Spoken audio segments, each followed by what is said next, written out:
there was a Yiddish blessing that came to me when Aaron graduated from McGill and we went up for his commencement. We stayed at a hotel, and my father used to say to me in Yiddish, oh, and I'm gonna wreck it, but you'll get it. You speak Yiddish, yeah.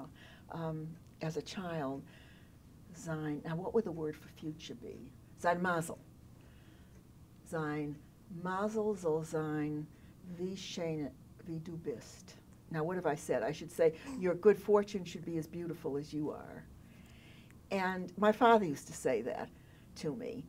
And there was Aaron out on Sherbrooke or something, summoning a cab, you know, with his regalia, going off to the commencement exercises, and we were going to, of course, to go later, I mean, to the exercises. He was going to the early, and I watched him, and my father's words came back to me, just exactly. So I would say that is a very favorite expression of mine. Yeah, yeah. My father had a way. He would have had a way with language. He was very good. Yeah.